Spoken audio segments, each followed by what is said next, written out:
Bismillahirrahmanirrahim. Assalamualaikum warahmatullahi wabarakatuh.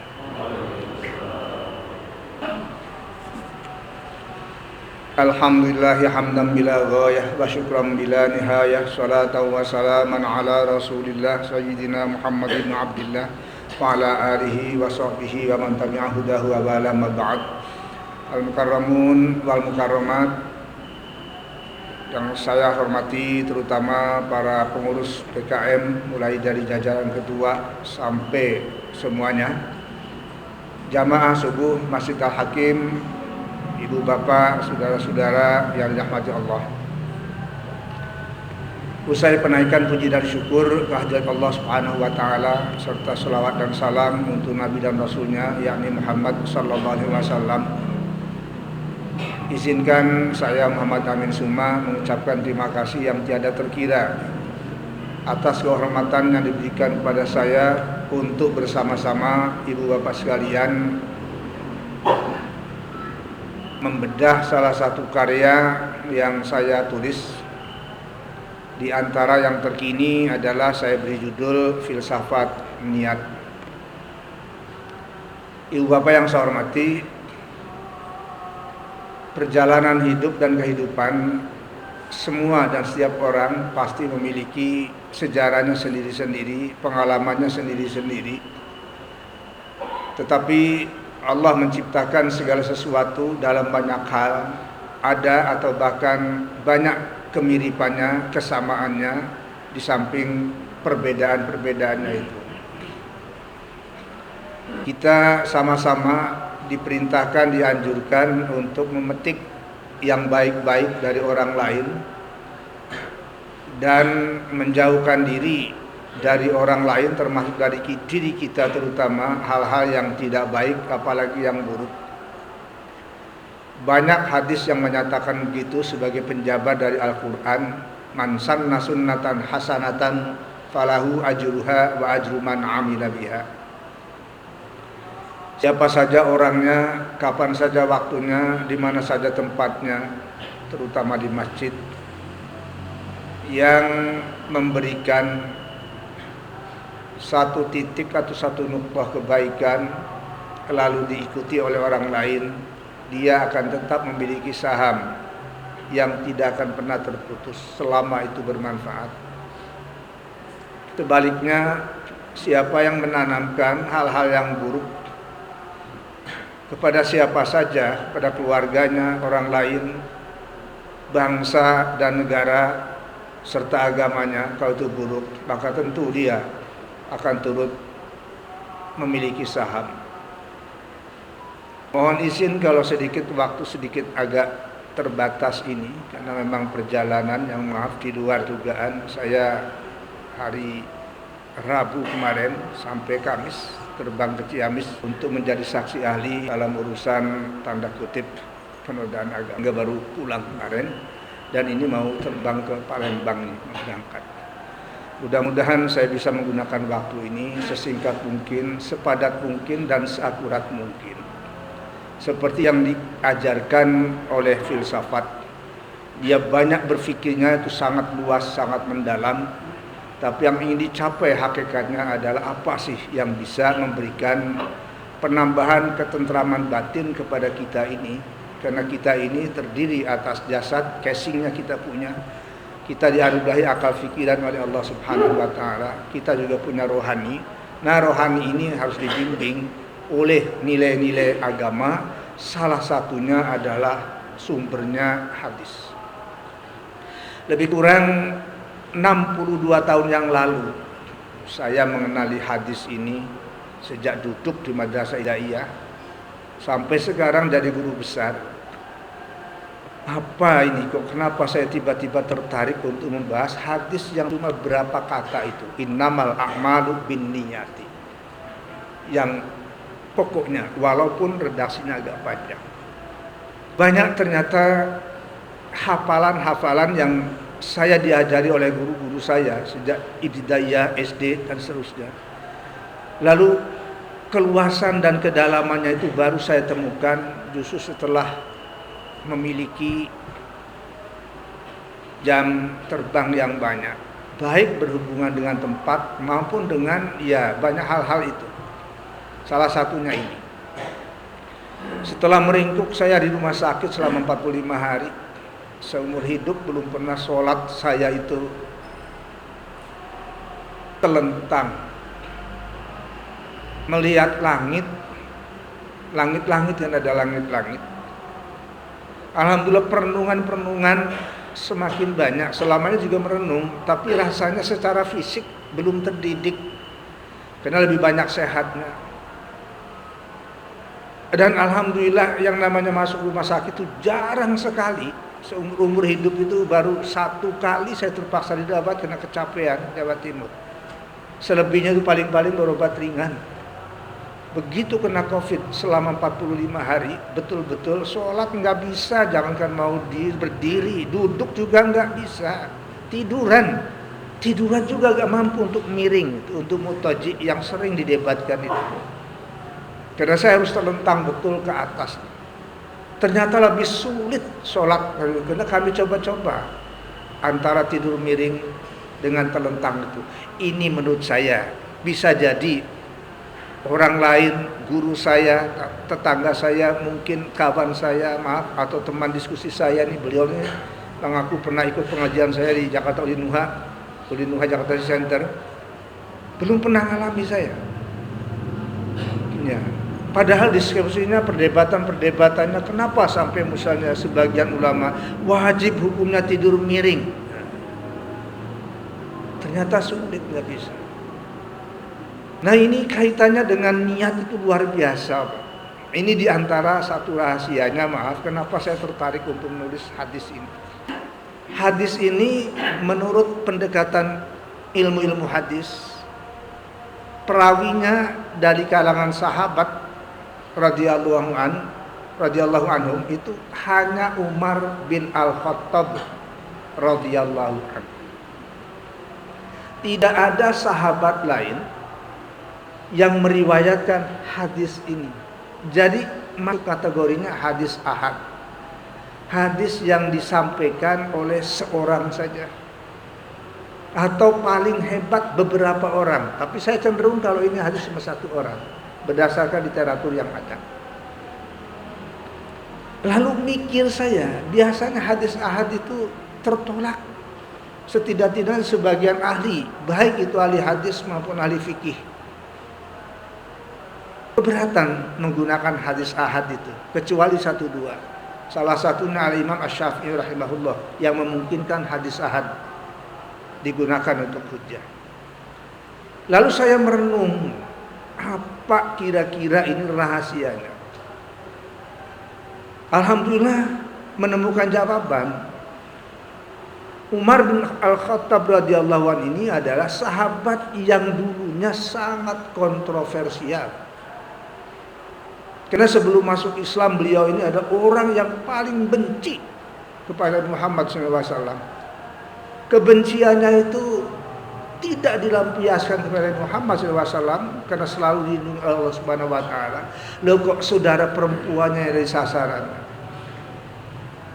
Setiap dia mendengar saudara perempuannya membaca Al-Quran, marahnya minta ampun.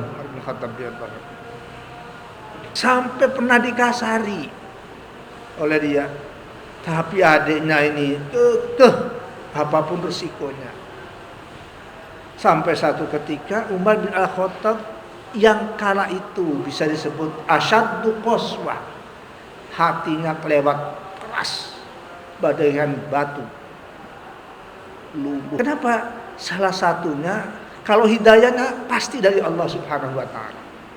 Tapi di antara penyebabnya, karena hidayah itu ada 2, ada hidayah pasif, ada hidayah aktif. Beliau ini kan ngerti bahasa Arab. Jadi saya ungkapkan benci tapi rindu. Karena sebenarnya dia mengerti apa ini maksudnya, tapi hidayah belum berpihak, maka marahnya itu pelampiasannya, penganiayaannya kepada saudara kandungnya yang perempuan. Subhanallah. Ini satu di antara yang melatar belakangi saya. Kenapa hadis ahad ini itu digandrungi orang? Apa buktinya? Semua kitab hadis, kutubul ahadis, minus Al-Imam Malik bin Anas yang tidak mengutip hadis ini dalam kitab beliau Al-Muwatta. Karena beberapa buku mengatakan Imam Malik enggak mengutip hadis ini. Apakah karena hadis ahad itu sehingga tidak kutip, atau karena faktor lain? Bukan, saya tentu tidak boleh menjawabnya. Yang pasti saya cek, karena sudah banyak sumber mengatakan begitu, saya cek. Kebetulan saya punya Al-Muwatta dan sudah lama mempelajarinya. Betul tidak ada, di berbagai bab manapun nggak ketemu. Bukan saya nggak percaya sama ahli-ahli hadis yang lebih hebat itu, tapi rasa penasaran saya gitu kan. Apa benar di Al-Muwatta itu tidak ada hadis innamal a'malu binniyat? Lalu saya telusuri supaya memastikan bahwa benar itu, tidak asal-asalan. Iya, ternyata tidak. Lama saya lagi di sini merenungkan, kenapa ya? Seorang Imam Malik radhiyallahu anhu yang luar biasa dikategorikan sebagai Imamul Hadis, Nasirus Sunnah, wa Qami'ul Bid'ah, mirip lebih kurang dengan muridnya Al-Imam Asy-Syafi'i yang digelari seperti itu juga.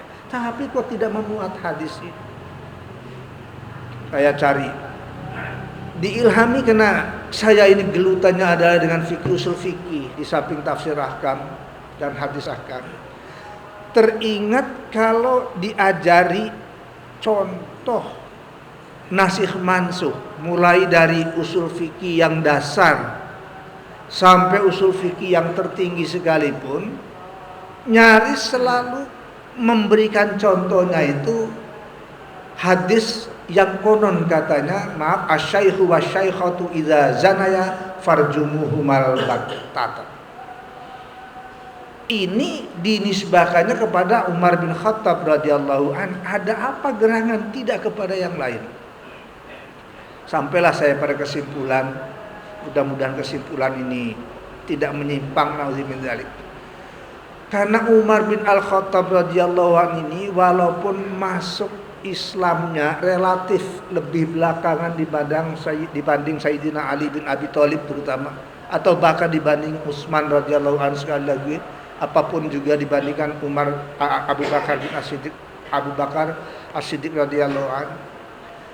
Tapi ibaratnya itu beliau mau mengejar, ini istilah saya, ibaratnya mau mengejar ketertinggalannya selama sekian tahun. Karena Al-Khulafa Ar-Rasyidun yang lain-lain itu lebih dulu, beliau belakangan. Seolah-olah beliau ingin mengejar, ini bahasa saya, seolah-olah. Maka luar biasa dedikasinya, ijtihadnya dari 4 sahabat Ar-Rasyidiyah itu. Beliau ini yang paling banyak menggunakan logika berpikir, yang paling mirip sebagai buah dari filsafat. Kalau kenabian mengacunya kepada Nabi Ibrahim alaihissalam, itu lebih kurang. Sehingga karena kualitas diri beliau ini yang luar biasa, minimal tidak kurang seperti halnya Al-Khulafa Ar-Rasyidun 3 yang lainnya atau 4 yang lainnya ketika ditambah dengan Umar bin Abdul Aziz, maka beliau ini Allah angkat derajatnya begitu kan. Satu orang diri meriwayatkan hadis innamal a'malu binniyati gitu kan. Seakan-akan sebanding dengan hadis-hadis yang lain-lainnya. Nah, apa hadis yang lainnya itu? Kalau hadis ahad dibacakan oleh seorang, 2 orang atau 3 orang, saya lebih cenderung sesuai dengan katanya itu 1 orang, contohnya adalah ini. Tapi di kalangan tabi'in, siwaru sahabat tabi'in terus sampai sekarang ini naik kuantitasnya. Tambah sehingga dari hadis ahad naik dia menjadi hadis masyhur. Hadis masyhur itu diriwayatkan oleh belasan orang. Naik lagi tingkatannya menjadi hadis mutawatir. Apakah berhenti sampai hadis mutawatir ini, Ibu Bapak? Tidak, masih ada yang namanya hadis al-mustafid. Di sini saya mencoba meningkatkan ini. Hadis ini posisinya pada hadis al-mustafid, walaupun semulanya dari hadis ahad. Naik kelas. Siapa yang naik kelas kan? Bukan beliau, Pak. Karena beliau itu orang yang luar biasa istiqomah, menyampaikan kebenaran apa adanya, nggak pernah punya rasa takut-takutnya beliau. Maka diangkat derajat oleh Allah Subhanahu wa taala. Beliau seorang al-khulafa ar-rasyidun, berkali-kali dipuji di mana-mana. Kita kalau bulan Ramadan terutama itu nyaris nggak pernah melupakan nama-nama sahabat besar ini. Ternyata begitulah perkembangan ilmu pengetahuan. Tidak ada orang yang bisa nyetop. Itu dari sisi periwayatannya. Karena bagaimana hadis ini penyebabnya? Hadis ini diungkapkan oleh Rasulullah SAW itu dengan bentuk yang sangat singkat. Meskipun sabab wurudnya, latar belakangnya itu panjang itu ceritanya. Hadis ini turun gara-garanya ada orang yang nyelinap ikut pada rombongan orang mau hijrah dari Mekah ke Madinah. Yang diimbau oleh Rasulullah SAW untuk hijrah ke Madinah ini sesuai dengan firman Allah, kalamullah itu adalah untuk menyelamatkan agama Allah. Rupanya ada yang menyelinap, bukan mau agama Allah beliau ini. Ngedompleng dia, tidak pengen mendapatkan jodoh dengan orang Mekah, perempuan Mekah. Maka ikut ada kesempatan. Itulah ciri manusia itu di mana saja, termasuk di kumpulan-kumpulan. Belum tentu itu nawa itu di hatinya itu persis seperti yang apa yang dikehendaki. Ya Allah ya Rabb. Seorang nabi yang selalu dibimbing oleh wahyu Allah Subhanahu wa taala, sejak kecil dibimbing dengan ilhamnya minimalnya, dengan irhasnya.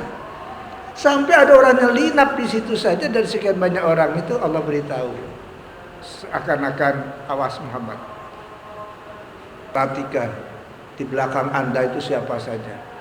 Nah inilah innamal a'malu binniyat. Kenapa itu niat? Niat itu adanya di hati.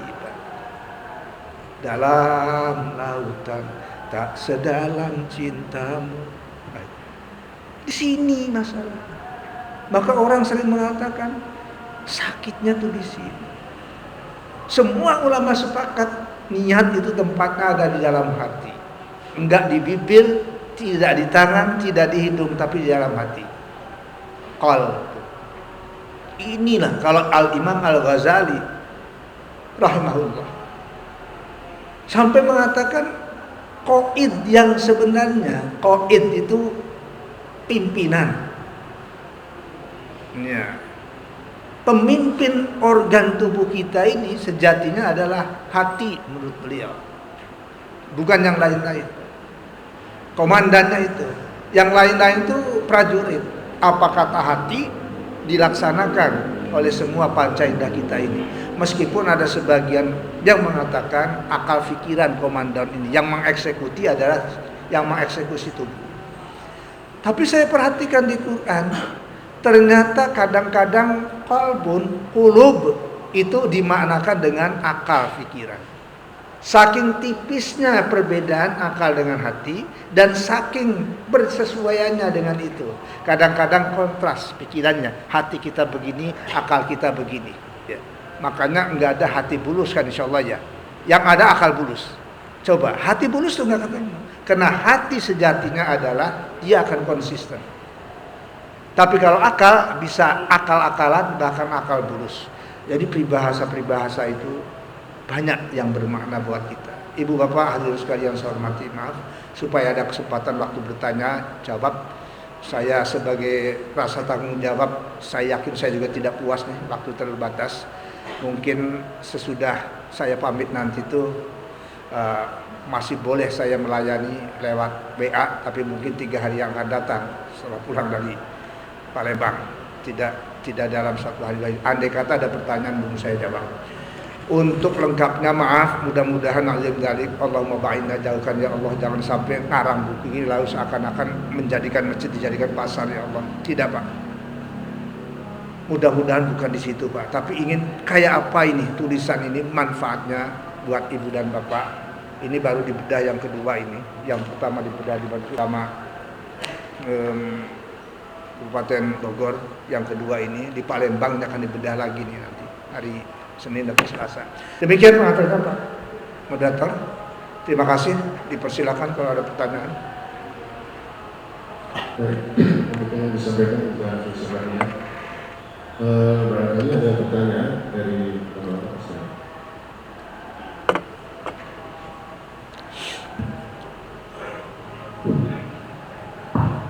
Assalamualaikum warahmatullahi wabarakatuh. Waalaikumsalam warahmatullahi wabarakatuh. Pak Ustaz, tidak ada sesuatu kalau kampanye, hanya saja prakteknya, pelaksanaannya. Orang yang sering berbeda pendapat, apakah niat itu harus dijadikan atau diucapkan, atau hanya bisa dengan perilaku? Artinya seseorang yang bersiap-siap mau berangkat ke masjid itu sudah artinya dia banyak sholat misalnya. Yang kedua, apakah seseorang telah melaksanakan sesuatu tapi tidak teringat berniat, apakah ibadahnya atau amalnya itu tidak dihitung? Assalamualaikum warahmatullahi wabarakatuh. Waalaikumsalam warahmatullahi wabarakatuh. Masih ada lagi Pak? Ya, silakan. Assalamualaikum warahmatullahi wabarakatuh. Waalaikumsalam warahmatullahi wabarakatuh. Terima kasih Profesor atas kesempatannya untuk mendengar. Terima kasih atas penjelasannya terkait dengan saya ingin menanyakan tapi sedikit ada ilustrasi. Pada waktu saya sebagai anggota PPI di Jepang itu ada suatu grup ya antar PPI di beberapa negara di dunia. Nah, salah satunya itu adalah salah seorang dosen yang menuntut ilmu di Amerika Serikat. Jadi pada waktu itu dia menyampaikan cita-citanya setelah kembali ke Indonesia. Dia bercita-cita ingin menunaikan ibadah haji. Dengan mendengar cerita itu, saya itu tersentak. Begitu pentingnya menunaikan ibadah haji, padahal dia adalah seorang dalam artian saya pemahaman pada saat itu seorang PNS ya, sama saya juga seorang PNS pada waktu itu juga. Nah itu punya cita-cita seperti itu. Begitu mulianya dalam hati saya pada saat itu, begitu mulianya dia mempunyai cita-cita untuk pergi ke haji begitu sampai ke Indonesia. Nah sejak saat itu saya ingin mengikuti keinginan teman ini yang dari Amerika Serikat untuk menunaikan ibadah haji. Nah, pada saat itu apakah ini termasuk niat atau bukan? Pada pemikiran saya itu dalam hati saya itu termasuk niat dan mungkin ada nanti ditambah kata-kata istilah lainnya impian. Nah, dengan adanya niat impian sehingga itu akan membuat suatu dorongan sehingga alhamdulillah pada beberapa tahun berikutnya, 4 tahun berikutnya, alhamdulillah saya bisa naik haji. Mohon penjelasannya, Prof. Terima kasih. Dari sisi saya kiri Pak, barangkali ada. Dari sebelah kiri ada yang ditanyakan? Itu. Ya.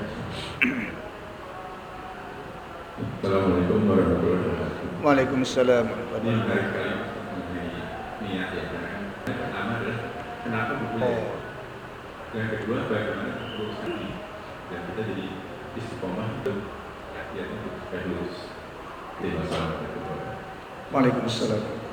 Cukup 3 terima kasih. Dari 3 penanya memiliki saling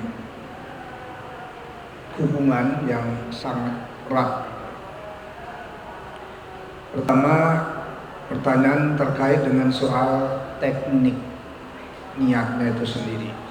Apakah gampangnya dalam istilah ilmu yang saya pelajari, talaffudzun niat, itu kan? Apakah niat itu harus diucapkan di dalam mulut, itu kan? Apakah tidak cukup di dalam hati saja? Digambarkan oleh beliau tadi itu, misalnya kalau kita ke masjid ya niatnya sudah pasti sholat. Nah ini insya Allah saya bahas di sini Pak. Mudah-mudahan relatif tuntas, bukan hanya luas.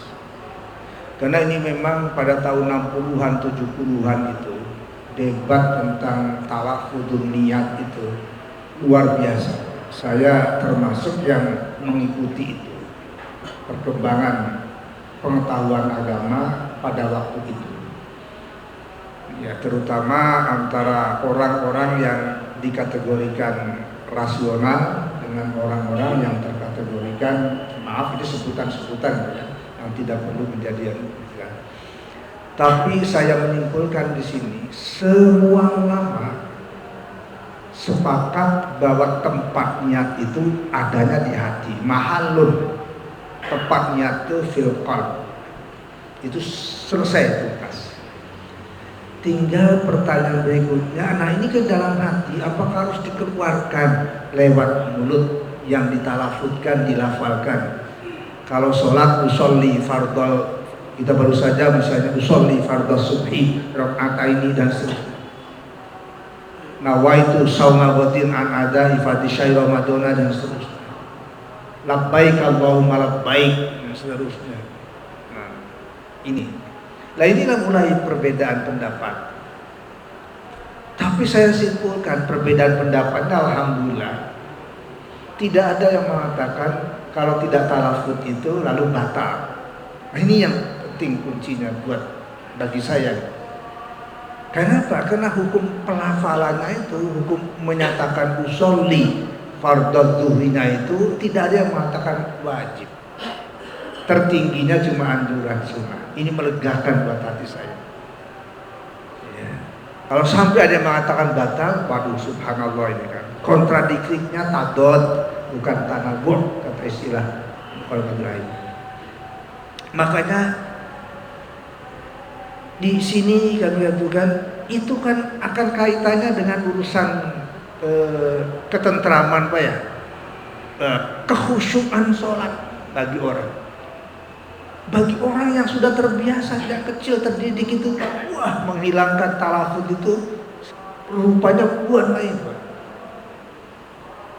Tapi bagi yang memang sejak terdidik sejak kecilnya itu nggak talaffuz-talaffudzan, mau dari rumah niatnya mesti pasti akan sholat, sudah cukup dianggapnya begitu, ya sudah biasa saja. Jadi soal rasa khusyuk sama aja dengan apa sambil merem-merem sholat itu ada kan orang, karena dia ingin menjaga keningnya ini.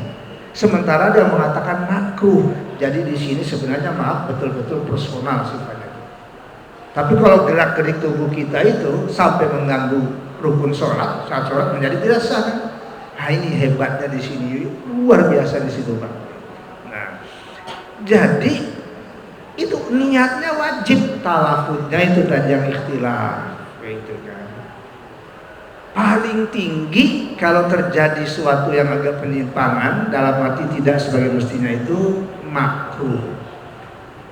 Maaf, misalnya memang ada. Saya tulis di sini. Saya punya guru zaman saya di Bidayah. Guru ini sekaligus saudara sepupu saya. Lebih tua usianya, lebih banyak ilmunya. Ya, saya masih duduk di Bidayah waktu itu kan. Luar biasa beliau. Tapi kalau sholat, maaf Bapak itu lari akhirnya, termasuk saya juga nggak enak di satu sisi itu guru saya dan saudara sepupu saya. Tapi sholatnya itu maaf nggak pernah satu kali takbiratul ihramnya itu. Sudah takbiratul ihram Allah. Jadi sibuk ngurusin dirinya, makmumnya di belakang ini nggak terperhatikan. Kadang sudah sampai baca Al-Fatihah, sudah sampai maliki yaumiddin, balik lagi usolli Allah, lari ini makmumnya ini. Dulu saya belum sampai anu. Nah sekarang kena alhamdulillah mengikuti pendidikan ini, jangan sampai seperti itu, kan rusak itu jadinya. Jadi saya bisa memahami kenapa misalnya terutama di kalangan mazhab Hambali umpamanya yang tidak setuju dengan ini tuh, sampai sedikit lagi alladzi yuwaswisu fi sudurin nas itu. Ini contoh ternyata. Nah ini memang jadi segala sesuatu kalau berlebihan tuh ya seperti itulah. Nah, yang kedua Pak, yang pasti niat itu terutama dirangkaikannya dengan actionnya. Jadi kalau impian pengen haji itu tadi itu belum masuk kategori niat, baru keinginan. Bisa jadi juga azam, memang aniyatu al-azam banyak, al-qasdu banyak, al-ghoyah banyak. Tapi hakikatnya niat itu tertinggi dibandingkan kata manapun yang memiliki arti seperti itu menurut yang saya pelajari. Maka Rasulullah SAW mengapa memilih tidak al-azmu misalnya, walaupun di Quran ada faida azamta fatawakkal 'ala Allah, tapi dipilihnya kosakata ini. Itulah diantara alasan kenapa saya memilih. Nah, jadi yang tadi keinginan dan itu Pak, maaf saya punya pengalaman pribadi itu. Sesentak pengen haji itu dalam perjalanan pulang dari Bali bermalam di Yogyakarta, perang Irak waktu itu meletus tahun 90. Saya hajinya 91. Padahal waktu itu asalnya belum mampu saya. Kalaupun saya hitung baru punya ongkos 1 untuk diri saya. Untuk isi saya nggak punya saya uang lain. Tapi meletup di situ itu begitu itu yang timbul dalam batin saya pengen haji. Sambil habis ada peristiwa terowongan Mina itu yang melakukan banyak korban luar biasa. Pagi-pagi dalam keadaan ngantuk sama istri saya ditanya kabarnya bagaimana, alhamdulillah baik. Dapat oleh-oleh apa? Ya wajar saja kan. Dapat oleh-oleh, pengen haji. Wah itu sambil senyum-senyum istriku itu saking gak masuk akalnya, ini kamu ini mau pergi haji, jangan-jangan cuma mau sendiri nih, kira-kira begitulah bercanda. Oh tidak, kita harus berdua. Ini mohon maaf cerita juga. Waktu itu saya punya kekayaan baru mobil tua Corolla. Nah, masih ingat itu di Samsu nomornya. Dari mantan orang Pertamina, saya ngajar di situ di Pertamina bertahun-tahun Pak, rumah sakit itu. Coba itu kayaknya, itu pun masih kurang, ya pinjam-pinjam juga, karena niat pengen desakan luar biasa. Banyak orang tertata masuk orang tua saya, kamu uangnya dari mana? Haji itu, aku juga belum ini. Nah ya doakan saja. Jadi yang namanya kalau dari Bapak kalau sudah betul melaksanakan, apalagi ketika labbaik Allahumma labbaik lalu kita mengucapkan itu, maka ada ungkapan muqtarinan bi fi'lihi, dibarengi dengan niat. Terus yang ketiga kita kaitkan tadi, maaf Bapak, sampai lupa banget intinya. Ya. Meluruskan ya, maaf ya. Kenapa filsafat? Karena di kalangan ilmuwan ini rangkaian teori keilmuan yang dianggap tertinggi itu puncaknya adalah filsafat itu Pak. Maka disebut dengan induk ilmu kan, ummul ulum. Ya. Di bawahnya itu tidak dikategorikan sebagai pemikir. Lalu kadang-kadang orang menganggap niatnya sudah cukup yang seperti yang dialami oleh kita umumnya ketika kita kecil itu Pak ya. Tantangan yang ada pada saya ini sebagai guru besar, maaf itu rata-rata karena orang yang semakin cerdas, pendidikan semakin tinggi, Pak, akalnya paling berfungsi. Sampai-sampai memahami Quran pun gara-gara satu kata Pak, ada yang murtad. Contoh, ini saya angkat dari khutbah kemarin. Zalikal kitabu la raiba fihi hudan lil muttaqin. Gara-gara zalikal kitabu tidak zalikal Quran, murtad seseorang. Nauzubillah min dzalik, Pak. Karena menggunakan akalnya itu. Kalau betul Quran enggak mungkin zalikal kitab. Maka ini bukan Quran tapi Alkitab. Ini nyata, Pak. Karena saya bergaul sekian banyak, maaf gitu kan. Tadi Bapak ada yang dari yang kasus di mana saya terjadi. Saya punya salah seorang tanda kutip santri saya itu menyekolahkan anaknya ke Australia. Tiga-tiganya pulang, nggak tahu apa murtad apa enggak. Ibunya nangis. Kenapa nangis? Yang jelas nggak pernah mau sholat dia. Apakah murtad apa enggak ngerti, Pak. Tolong, Pak. Ya, tolong. Tapi anaknya nggak pernah ketemu. Bagaimana saya menolonginya lewat kamu? Nggak pernah mau. Itu pengalaman di lapangan, ya Allah. Hanya kategori kata-kata Alkitab. Kenapa? Yang disebut di sana juga artinya At-Taurat, Injil dan sebagainya. Itu satu contoh, Pak. Maka kita harus apapun pertanyaan itu harus kita jawab menurut apa yang dia mau. Jadi maaf, ibaratnya kita menyelamatkan diri itu adalah apa jurus yang dia gunakan, Pak. Kan silat juga macam-macam itu, Pak. Jangan sampai cuma satu.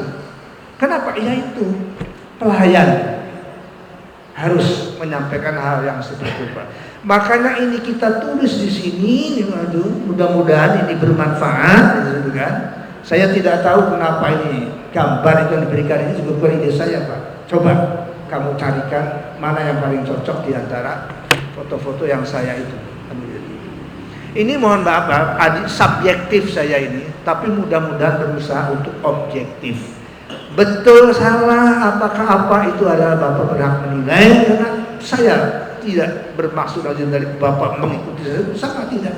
Ayo bareng-bareng bagaimana kita gali ajaran Islam yang kita anut ini sampai kita bisa menerimanya secara baik, akal pikirannya, hatinya, perasaannya, sampai kepada organ tubuhnya, Pak. Insya Allah kalau orang-orang seperti itu ya, zaman sekarang itu ada segala macam rupa gitu, Pak. Zaman dulu juga banyak. Mudah-mudahan turut membantu bagaimana kita bisa mengecas hati kita itu. Kalau nanti akan ada sesuatu yang kurang baik, segera kembali ke base camp semula, yaitu niat yang tulus itu tadi. Kuncinya di sini, Pak, saya berikan ada di belakang itu, ada 4 bagan di sini. Itu di situ kira-kira kita berusaha namanya, Pak. Mohon maaf sekali lagi karena keterbatasan waktu, saya ditunggu banyak orang ini. Khawatir kalau saya terlambat lalu urusan menjadi lain. Insya Allah tadi saya pegang janji saya. Kalau Abah, Ibu Bapak masih ada berkenan bertanya melalui WA saya 08131316487. Saya ulang 08161316487. 08161316487. Nah ini bonusnya, Pak. Saya insya Allah melayani. Tapi nanti cukup waktunya cuma 3 hari setelah 3 hari itu. Iya, karena dekat ini. Kalau waktu di Mamuju saya beri waktu 1 minggu. Gitu. Ayo kalau belum selesai. Demikian. Tapi sesudah ditutup ya jangan dipaksa lagi, Pak. Terima kasih Bapak Ibu. Mohon maaf sebesar-besarnya. Hadanallahu wa iyyakum ajma'in. Allahumma anfa'na bima 'allamtana wa 'allimna ma yanfa'una warzuqna fahma ila siratal mustaqim. Ya Allah ya Rabb kami, berilah kami manfaat ilmu pengetahuan yang Kau ajarkan kepada kami semuanya. Allah, berikan kami semua jalan yang lurus ya Allah. Bi rahmatika ya arhamar rahimin. Assalamualaikum warahmatullahi alamin. Assalamualaikum warahmatullahi wabarakatuh. Demikian kajian kita pada sore hari ini. Sekali lagi mari kita tutup dengan doa kafaratul majlis. Subhanallah. Asyhadu an la ilaha illa anta. Waktu suruh belum masuk ya, mohon untuk ditunggu sebentar. Saya mohon izin. Assalamualaikum.